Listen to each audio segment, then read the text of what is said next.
بسم اللہ الرحمن الرحیم۔ حفاظت دین کے موضوع کے حوالے سے آج ہماری چوتھی نشست ہے، جس میں ہم حفاظت دین کے 4 اسباب میں سے چوتھا سبب یعنی علماء امت کی ذمہ داریوں کو سمجھیں گے۔ جو چوتھا سبب حفاظت دین کے لیے اختیار ہوا وہ یہ ہے کہ آپ صلی اللہ علیہ وسلم کی امت کو دین کے پڑھنے، سمجھنے اور اسے آگے پھیلانے کی ذمہ داری دے دی گئی، اور جس نے اس ذمہ داری کو اپنا لیا اسے عالم کا لقب ملا۔ اللہ رب العزت قرآن کریم سورہ توبہ آیت 122 میں فرماتے ہیں وَمَا كَانَ الْمُؤْمِنُونَ لِيَنْفِرُوا كَافَّةً فَلَوْلَا نَفَرَ مِنْ كُلِّ فِرْقَةٍ مِّنْهُمْ طَائِفَةٌ لِيَتَفَقَّهُوا فِي الدِّينِ وَلِيُنذِرُوا قَوْمَهُمْ إِذَا رَجَعُوا إِلَيْهِمْ لَعَلَّهُمْ يَحْذَرُونَ۔ اس آیت کے اندر اللہ رب العزت حکم فرما رہے ہیں کہ سب کے سب اکٹھے جہاد کے لیے نہ نکل جایا کرو، بلکہ ایک جماعت پیچھے رہ جائے تاکہ جو جا چکے ہیں ان کی غیر موجودگی میں مزید جو شرعی احکامات آپ صلی اللہ علیہ وسلم کے اوپر وحی کے ذریعے نازل ہو رہے ہیں ان کو محفوظ کیا جا سکے، انہیں یاد کیا جا سکے، اور پھر جو گئے ہوئے لوگ ہیں جب وہ پلٹ کے واپس آئیں تو یہ جو لوگ یہاں رک گئے تھے یہ ان تک پہنچا دیں اس دین کے حصے کو جو ان کی غیر موجودگی میں نازل ہوا۔ اس آیت کا در حقیقت یہ خلاصہ ہے۔ اس آیت میں لفظ لیتفقہوا فی الدین استعمال ہوا ہے، لیتعلموا جیسے الفاظ استعمال نہیں ہوئے۔ اس کی وجہ کیا ہے؟ کیونکہ تفقہ فی الدین ایک الگ چیز ہے، ایک خاص کیٹیگری ہے، اور اسی کے ذریعے اللہ رب العزت نے اس امت کے فقہاء پر اجتہاد اور قیاس کے دروازے کھول دیے تاکہ قیامت تک کے انسان تفقہ کی مدد سے ہر قسم کے حالات میں قرآن و سنت سے اپنے مسائل کا حل تلاش کر سکیں۔ اس سے یہ بھی ثابت ہوا کہ اگر قرآن و سنت کے ظاہری الفاظ پر عمل کرنا ہی کافی ہوتا اور مفہوم مطلوب کی تلاش مقصود نہ ہوتی تو اس آیت کی بظاہر ضرورت محسوس نہیں ہوتی، کیونکہ جو گئے ہوئے تھے جب وہ لوٹ کے آتے تو انہیں لکھا ہوا مل جاتا، وہ پڑھ لیتے، لیکن ایسا ہوا نہیں۔ اس آیت میں حفاظت دین سے متعلق 3 بنیادی نکات ہیں۔ نمبر 1، مسلمانوں میں ایک ایسی جماعت کو قائم رکھا جائے جو دین سیکھے اور سکھائے۔ اس سے علوم دین کے حصول کی اہمیت کا اندازہ ہوتا ہے۔ اسی کی ایک ذیلی شق یہ بھی بنتی ہے کہ لغت میں فقہ کے معنی واقف ہونے اور اطلاع پانے کے ہیں، اور شریعت میں خاص قسم کی واقفیت کا نام فقہ ہے، یعنی نصوص شرعی قرآن اور سنت کے الفاظ اور معانی اشارات کے ذریعے ان کے مقاصد اور مراد سے واقف ہونا فقہ کہلاتا ہے، اور ان امور سے جو واقف ہو اسے فقیہ کہتے ہیں۔ اسی حوالے سے ایک حدیث بھی روایات میں ملتی ہے من یرید اللہ بہ خیرا یفقہہ فی الدین۔ آپ صلی اللہ علیہ وسلم فرماتے ہیں کہ اللہ رب العزت جس کے لیے خیر کا معاملہ فرما دیں، ارادہ فرما دیں، اسے تفقہ فی الدین کی نعمت سے نواز دیتے ہیں۔ دوسرا پوائنٹ جو اس آیت سے معلوم ہوتا ہے وہ یہ کہ جو جماعت جہاد میں مشغول ہوگی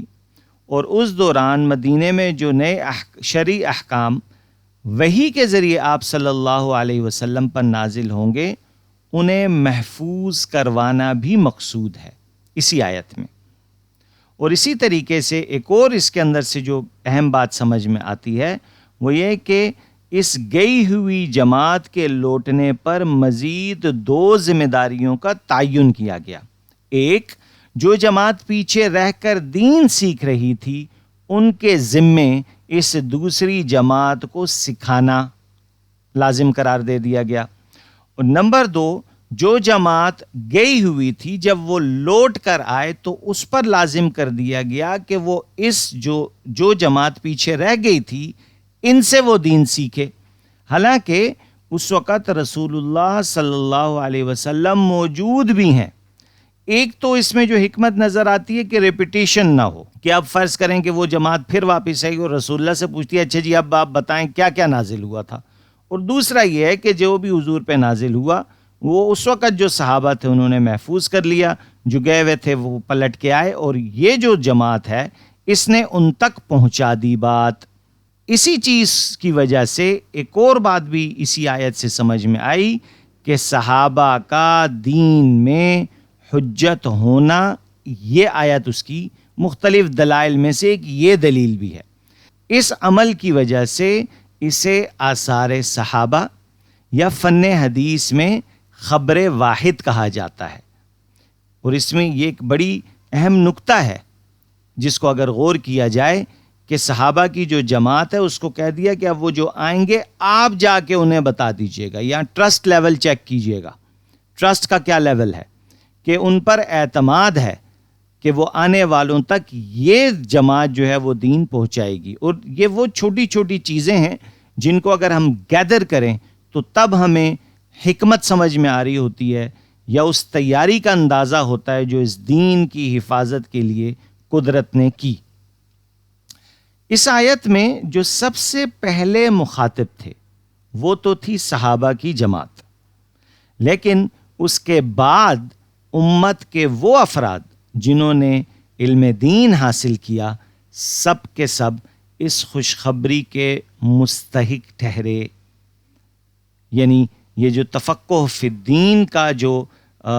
حکم صادر ہوا اس پر عمل کرنا، یعنی یہ قیامت تک کے لیے ہے کہ ہمیشہ مسلمانوں سے یہ تقاضا ہے کہ ان میں ایک ایسی جماعت، ایک ایسا گروہ ہمیشہ قائم رہے جو دین سیکھے اور سکھائے، اور وہ طبقہ معاشرے کا جو ڈائریکٹلی انوالو نہیں ہے ان کو آزاد چھوڑ دیا گیا کہ آپ کی جو ذمہ داریاں آپ نمٹائیں، لیکن جب بھی ضرورت ہو تو پلٹ کے آ کے اس طبقے سے دین سیکھ لو۔ اسی وجہ سے اس جماعت کی صفت کو اللہ رب العزت نے ذکر فرما کر اس علماء کی جماعت پر اعتماد کا اظہار بھی فرمایا۔ قرآن کریم میں اللہ رب العزت فرماتے ہیں انما یخش اللہ من عبادہ العلماء، سورہ فاطر آیت 28۔ بے شک اللہ سے وہی بندے ڈرتے ہیں جو علم والے ہیں۔ اس آیت سے ہمیں یہ معلوم ہوا کہ علم سے خشیت الہی پیدا ہوتی ہے۔ اللہ کی معرفت رکھنے والے لوگ علماء ہی بہترین مخلوق ہیں۔ یہاں ذرا ایک مثال دینا چاہوں گا۔ جیسے کوئی بھی قانون جاننے والا، فرض کریں ایک وکیل ہے یا ایک جج ہے، جرم کے انجام سے واقف ہوتا ہے یا اس کی سزا سے واقف ہوتا ہے، جس کی وجہ سے یا جرم سے ویسے ہی دور رہتا ہے، یا اگر جرم کر بھی لے تو اس کے انجام کے خیال سے اس کی لذت حاصل نہیں کر پاتا، بلکہ دل ہی دل میں پشیمان بھی رہتا ہے۔ اور اسی کیفیت کو اللہ نے ایسے بندوں کی صفت فرمایا ہے۔ تو در حقیقت چوتھے سبب کی اگلی کڑی تھی، وہ یہ تھی کہ آخری طبقہ ایک وہ جماعت جو کہ اوپن ہے، کوئی بھی اس میں شامل ہو سکتا ہے، اس کو بھی قرآن ہی میں ذکر کر دیا گیا۔ بات یہاں ختم نہیں ہوئی۔ رسول اللہ صلی اللہ علیہ وسلم نے اس جماعت کو اپنا وارث قرار دیا۔ یہ ہے وہ مقام، یہ ہے وہ اسٹیج جہاں نبیوں والی بھاری ذمہ داری علماء کے کندھوں پر منتقل کر دی گئی۔ چنانچہ آپ صلی اللہ علیہ وسلم نے ارشاد فرمایا، بے شک علماء انبیاء کے وارث ہیں، اور بے شک انبیاء اپنی وراثت میں درہم و دینار نہیں چھوڑتے بلکہ اپنی وراثت میں علم چھوڑتے ہیں۔ اور پھر اسی شعبے کی مزید ترویج کے لیے جو آپ نے ترغیب فرمائی وہ یہ تھی کہ تم میں سے بہترین وہ ہے جو قرآن سیکھے اور سکھائے۔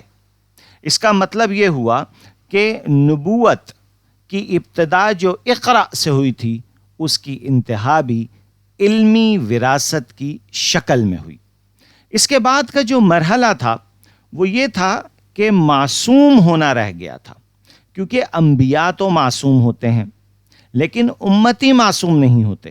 یہ معصوم سے مراد غلطی سے پاک رہنا، محفوظ رہنا، امکان رہتا ہے امت سے غلطی کا۔ ہاں، انبیاء پہ خاص کرم ہوتا ہے اللہ کا کہ وہ ان کو محفوظ فرما دیتے ہیں۔ اس کی حفاظت اللہ رب العزت نے یوں فرمائی کہ آپ صلی اللہ علیہ وسلم نے دعا مانگی تھی کہ یا اللہ میری امت میرے جانے کے بعد دیگر امتوں کی طرح گمراہ نہ ہو جائے۔ اس دعا کو قبول کر لیا گیا، جس کی خوشخبری آپ صلی اللہ علیہ وسلم نے ان الفاظ سے سنائی گئی کہ اللہ میری امت کو گمراہی پر جمع نہیں فرمائیں گے، یعنی تکوینی حفاظت کی جائے گی۔ اور ساتھ ساتھ یہ بھی بتا دیا گیا کہ اگر کوئی امتی اللہ اور رسول کے بتائے ہوئے طریقے کو مد نظر رکھتے ہوئے اپنی طرف سے پوری کوشش اور اجتہاد کے بعد کسی مسئلے کا حل دریافت کرے گا تو دو صورتوں سے خالی نہیں، یا درست نتیجہ پائے گا جس کا اسے دوہرا اجر ملے گا، ایک کہ اس نے کوشش کی، دو کیونکہ وہ ایک نتیجے تک پہنچ پایا جو کہ درست تھا۔ اور دوسری صورت یہ ہو سکتی ہے کہ نتیجہ پانے میں غلطی ہو جائے، چوک ہو جائے، اس پر اسے ایک اجر ملے گا کہ اس نے کوشش تو کی۔ تو بیسکلی یہ ہے وہ بنیادی نظام جس کے ذریعے روز اول سے قیامت تک کے لیے حفاظت دین کی بنیاد رکھ دی گئی۔ یہ ہے وہ آخری اس اسباب میں آخری سبب، آخری کڑی، آخری چین کا حصہ جس نے اس دین کی حفاظت جس کے ذمے لگا دی گئی، وہ انشاءاللہ ہم اگلے درس کے اندر جاننے کی کوشش کریں گے۔ جزاکم اللہ خیر۔